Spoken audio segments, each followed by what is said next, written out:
नमस्कार, मैं आनंद शंकर आपका वापस से स्वागत करता हूं आपके अपने YouTube channel the biological world के ऊपर। कल तक हमने जाना था डाइजेस्टिव सिस्टम के बारे में। अभी हम जो एक सीरीज चला रहे class 11th NCERT chapter 16 digestion and absorption वाला, जो कि ह्यूमन फिजियोलॉजी के अंदर आता है, उसको आज कंटिन्यू करते हुए आगे हम समझेंगे डाइजेस्टिव ग्लैंड्स के बारे में। ठीक है, तो आज हम स्टार्ट करते हैं डाइजेस्टिव ग्लैंड्स। कहाँ से स्टार्ट करा जाए, तो हम स्टार्ट करते हैं अपने सैलिवरी ग्लैंड से ही। एक चीज़, हम कोई बहुत ज़्यादा डिटेल के अंदर अभी जा नहीं रहे। ठीक है, हमने अभी अपने आप को फोकस कर रखा है सिर्फ और सिर्फ NCERT के ऊपर। ज़्यादा डिटेल्स के लिए आगे जब हम कंटिन्यू करेंगे इन लेक्चर्स को, फिर बात करेंगे कभी जब हम कुछ ऐसी बातों को कवर अप करेंगे जो NCERT के अंदर नहीं है, बाकी एग्जाम्स के अंदर आने की संभावनाएं रहती हैं।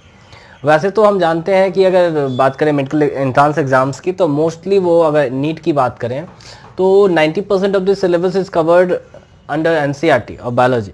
ठीक है, बायोलॉजी का लगभग 90% सिलेबस NCERT से कवर हो जाता है। 5 से 10% 15% का सिलेबस है वो इधर उधर कहीं से आता है। ठीक है, थोड़ा सा उसने अपना दायरा विस्तार कर रखा है। उसके लिए भी हम अलग से स्पेशल वीडियोस लाया करेंगे, जो हमने इसमें नहीं पढ़ा होगा उसके ऊपर हम बात कर लेंगे। फिलहाल चलिए क्या समझते हैं आज डाइजेस्टिव ग्लैंड्स।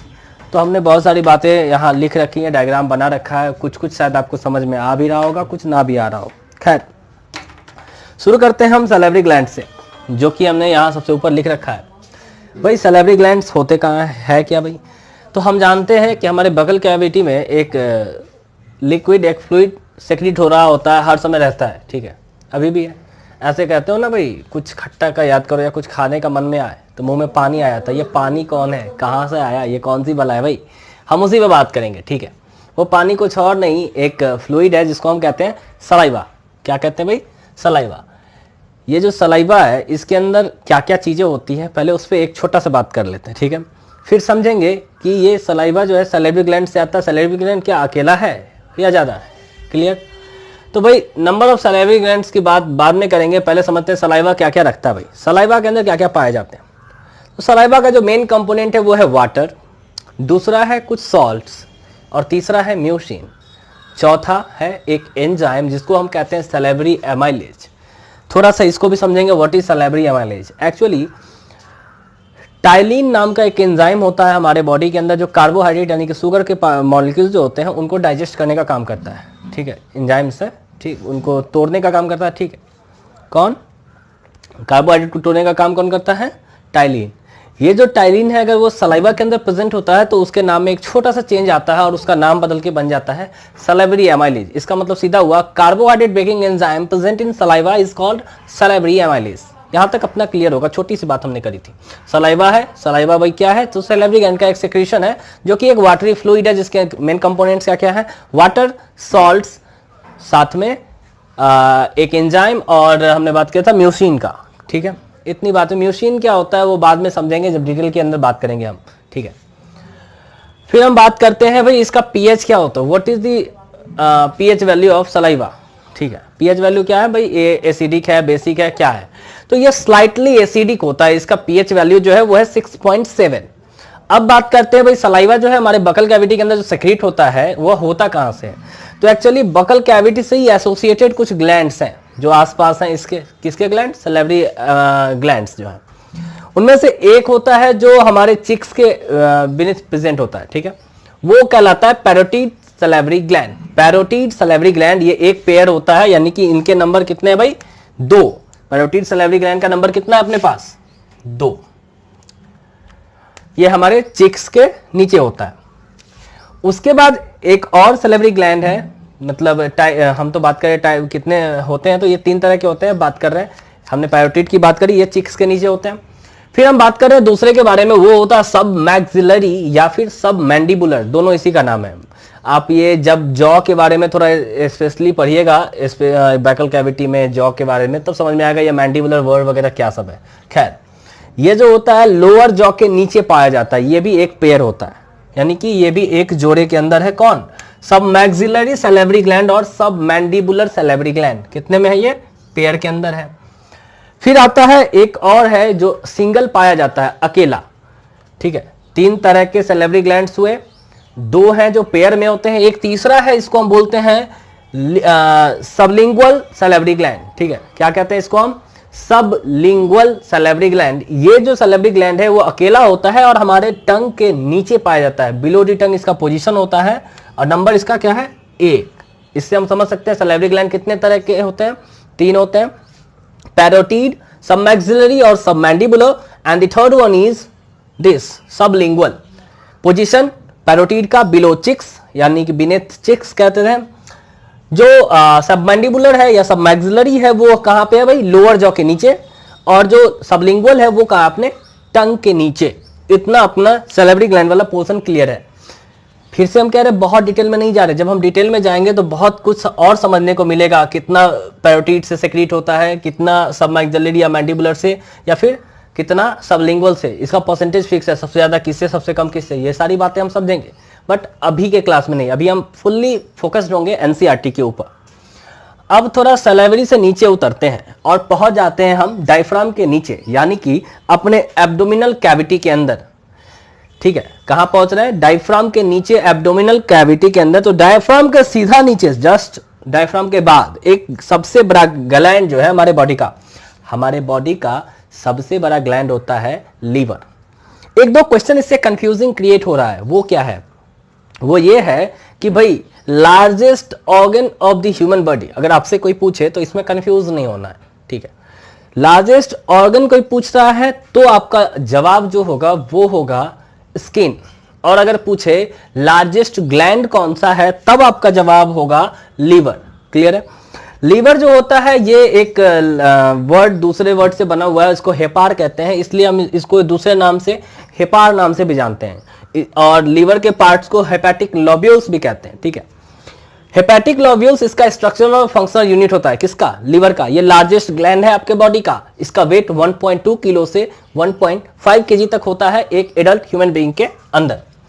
लीवर के अंदर जो हेपेटिक लोब्यूल्स है वो हेपेटिक सेल्स से बने होते हैं, और हेपेटिक सेल्स प्रोड्यूस करते हैं बाइल, यानी कि सेक्रीट करते हैं या प्रोड्यूस करते हैं बाइल, बाइल जूस वगैरह, बाइल सॉल्ट, सब बाइल कलेक्टिवली कहते हैं, जिसमें बाइल सॉल्ट्स, बाइल पिगमेंट्स और भी चीजें इंक्लूड होती है। ठीक है, बाद में बात करेंगे सब पे। अभी हमें क्या लेना, ओवरव्यू जो हमारे एनसीईआरटी के अंदर दे रखी गई है बातें, हम केवल उस पर डिस्कस कर रहे हैं। ठीक है, तो ये जो हेपेटिक सेल्स होते हैं वो बाइल सेक्रीट करते हैं, और बाइल जो है इस डक्ट जो लीवर से आ रहा है इसको बोलते हैं हम हेपेटिक डक्ट्स। ये दो डक्ट्स, लीवर जो है वो दो लोब्यूल्स में, जैसे हम जानते हैं ना फेफड़ा अपना दो होता है, वैसे लीवर दो लोब्यूल्स से मिलकर बना होता है। दोनों लोब्यूल्स का काम बस उतना ही है, और भी काम हैं, वर्क्स हैं इसके, हम समझेंगे। खैर, इनसे दो डक्ट्स इमर्ज करता है जो फाइनली मीट होकर एक डक्ट बनता है। तो ये जब दोनों डक्ट जो इमर्ज कर रहा है इनको हम बोलते हैं हेपेटिक डक्ट्स। क्या बोलेंगे हम, हेपेटिक डक्ट्स। ये दो निकले, ये दोनों आपस में मर्ज होकर एक कॉमन हेपेटिक डक्ट बनाते हैं हम। फिर ये जो बाइल बनता है हमारे लीवर के अंदर वो जाकर जमा होता है एक सैक लाइक, एक बैग लाइक स्ट्रक्चर में, उसको हम कहते हैं भाई गॉल ब्लैडर। ठीक है, ये लीवर के साथ ही एसोसिएटेड जुड़ा होता है नीचे की ओर। ठीक है, क्या कहलाता है ये, गॉल ब्लैडर। इसके अंदर ये जो बाइल बना है हमारे लीवर के अंदर वो यहां पे जमा होगा। लीवर ने क्या किया, बाइल को जमा करा, बनाया, भेज दिया किसके पास, गॉल ब्लैडर के पास। किसके थ्रू, हेपेटिक डक्ट के थ्रू। उसने क्या किया, बाइल को जमा किया, साथ ही साथ कंसंट्रेटेड करता, मतलब उसके पावर को कितना कंसंट्रेशन में चाहिए उसको जमा करके इकट्ठा करके वो काम करता है। वो कौन, भाई इनका क्या नाम है, गॉल ब्लैडर। गॉल ब्लैडर से एक ट्यूब इमर्ज होता है, एक डक्ट इमर्ज होता है, डक्ट फ्रॉम गॉल ब्लैडर। इसको हम कहते हैं सिस्टिक डक्ट। जो डक्ट गॉल ब्लैडर से इमर्ज होता है उसको बोलते हैं हम सिस्टिक डक्ट। यहां हमने लिखा भी है CYSTICDUCT, cystic duct emerges from gall bladder. जब हेपेटिक डक्ट जो लीवर से आ रहा, सिस्टिक डक्ट जो गॉल ब्लैडर से आ रहा, जब ये दोनों आपस में जुड़ेंगे, ठीक है, तो ये बनाएंगे कॉमन बाइल डक्ट। क्या बनाएंगे ये, common bile duct. Hepatic duct from liver, cystic duct from gall bladder, and when they merge together they will form common bile duct, और commonly we are calling it bile duct. Bile duct contains or continues to extend till when the pancreatic duct which emerges from pancreas merges to it. अब भाई pancreas होता है एक elongated shape का structure है, ये U shape जो अपना डिओडेनम होता है ना उसके बीच में कहीं फंसा रहता है बेचारा, काम क्या है इसका थोड़ा सा हम समझेंगे शॉर्टकट ब्रीफिंग करते ही हुए, ठीक है। पैनक्रियाज से एक डक्ट इमर्ज होता है जिसको हम बोलते हैं पैनक्रियाटिक डक्ट। जब ये बाइल डक्ट और पैनक्रियाटिक डक्ट आपस में मिलते हैं तो एक common hepato pancreatic duct create होता है। हमने समझा hepatic duct plus cystic duct क्या हुआ, bile duct. Bile duct plus pancreatic duct hepato pancreatic duct. Bile duct plus pancreatic duct hepato pancreatic duct. और ये जो हेपेटो पैनक्रियाटिक डक्ट है ये ओपन होता है इस यू शेप्ड डियोडेनम के अंदर, जो कि स्मॉल इंटेस्टाइन का एक पार्ट है, पहला पार्ट है, ठीक है। Hepato pancreatic duct opens into duodenum of the small intestine. और जहां डियोडेनम में ये एंटर करता है वहां एक इंस्फिंक्टर होता है, वो जो बोलते हो भाल्व, वो भाल्व यहां प्रेजेंट होता है कि बैक फ्लो जो होगा फूड का, जो डाइजेस्टेड फूड है, जो फूड आगे बढ़ रहा है उसका नाम भी हम समझेंगे आगे। जो माउथ के अंदर जो हम च्यू कर रहे होते हैं उस फूड का जब सलाइवा उसमें मिक्सअप हो जाता है तो उस फूड को बोलस कहते हैं। फिर जब पेट में चर्निंग मूवमेंट होता है, सॉरी हमारे स्टमक के अंदर, तो उसको फिर हम काइम कहते हैं। फिर आगे जब ये बढ़ता है तो काइल कहते हैं। इस तरह से हम नाम को समझेंगे आगे फिलहाल। तो हेपेटो पैनक्रियाटिक डक्ट एक इंस्फिंक्टर होता है जिसको हम कहते हैं इंस्फिंक्टर ऑफ ऑडी। वो कहां प्रेजेंट होगा, जंक्शन पे, जहां कॉमन ये जो हेपेटो पैनक्रियाटिक डक्ट जहां पे डियोडेनम में मिल रहा है उस जंक्शन के ऊपर एक इंस्फिंक्टर प्रेजेंट होता है जिसको हम कहते हैं sphincter of Oddi, ODDI, sphincter of Oddi. ये क्या करता है, बैक फ्लो को प्रिवेंट करेगा।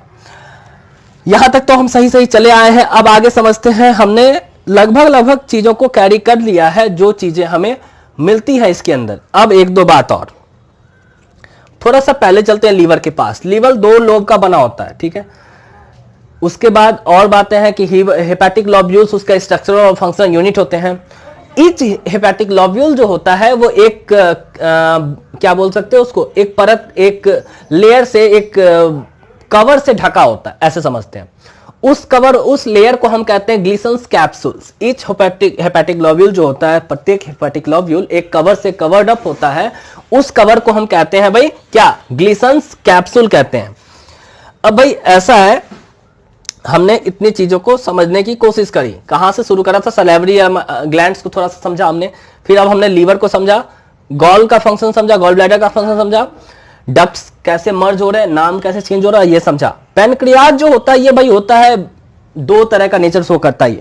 हमने अब तक एक चीज समझ रखा होगा पहले से, हम आप जानते होंगे कि ग्लैंड्स जो होते हैं वो 2 तरह के होते हैं, एक होता है इंडोक्राइन, एक होता है एक्सोक्राइन। दोनों का फंक्शन अलग अलग होता है। इंडोक्राइन का फंक्शन होता है हार्मोन सेक्रीट करना, जबकि एक्सोक्राइन का फंक्शन होता है एंजाइम सेक्रीट करना। हार्मोन वाले जो ग्लैंड्स होते हैं वो डक्टलेस ग्लैंड होते हैं, और जो एंजाइम वाले ग्लैंड्स होते हैं उनके पास डक्ट्स होता है। यानी कि endocrine glands lakhs ducts while exocrine glands having ducts, ठीक है। इतना हम आते हैं।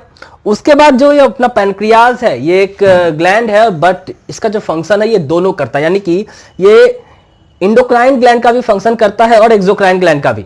तो एक्सोक्राइन पार्ट जो है वो एंजाइम बनाता है, जिसको हम कह सकते हैं पैनक्रियाटिक जूस बनाता है, उसके अंदर एंजाइम्स प्रेजेंट होते हैं। और वो जो पैनक्रियाटिक जूस होता है वो एल्कलाइन नेचर यानी कि बेसिक नेचर का होता है। और एल्कलाइन पैनक्रियाटिक जूस का जो पीएच है वो कितना होता है, अप्रोक्सीमेटली 8.4 होता है, ठीक है। इतना हमने समझा। इसका ये एक्सोक्राइन पार्ट का हमने बात किया, ये किसको सेक्रेट करेगा, एंजाइम को। अब जानते हैं इंडोक्राइन पार्ट के बारे में। Endocrine part of pancreas secrets insulin and glucagon which is a hormone. भाई ग्लूकागन और इंसुलिन क्या है भाई, हार्मोन है। इंसुलिन की कमी से कौन सा डिजीज होता है, तुरंत स्ट्राइक करेगा आपके मन में, डायबिटीज। बात करते हैं ना। वैसे ही भाई जैसे ग्लूकोज को ये करने के लिए हमें इंसुलिन की जरूरत होती है, वैसे ही वापस से जो ग्लूकोज हमारे बॉडी में जमा होता है उसके यूटिलाइजेशन के, उसको क्या बोलते हैं, उसको स्टोर करने के लिए जो हार्मोन चाहिए वो ग्लूकागन होता है।